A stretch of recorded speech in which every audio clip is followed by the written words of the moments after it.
I'm ready. Aming virtual session. Good morning.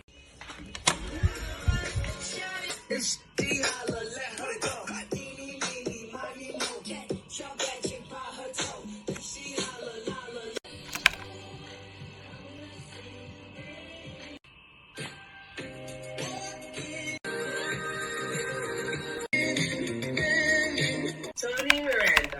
Woohoo! Good morning, everyone. Thank you, Kate, for that wonderful introduction. The upward spiral of work ethics, integrity, and profession. Acting with integrity means we based on strong and moral principles. Ng winning attitude. Yung ba yung nag-compromise na attitude? By that. And eventually, ikaw mismo yung reason. That's right. Out of control. Okay. The game.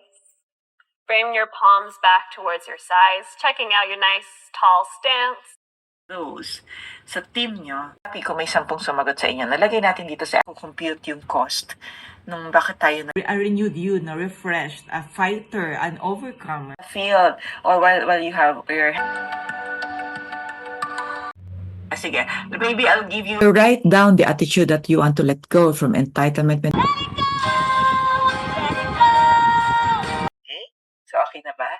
Mentality, lack of accountability, pessimism. Mas malawak yung awareness natin. We always wanted to have a different perspective. We wanted to see the objective. You can't count on that one, two.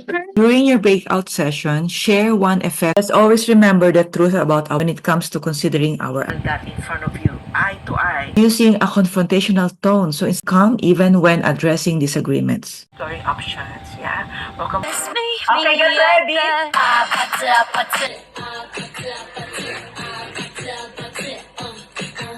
Your well-being, the being is actually your heart. Cultivate a growth of mindset, yearn for after learning about work ethics. Supposed to call her next, pero ayun, naunahan niya ako nag-fire. I think Miss Tony nagkakaroon. Participate. So, Spouses, G. he presents the certificate of appreciation to Tony.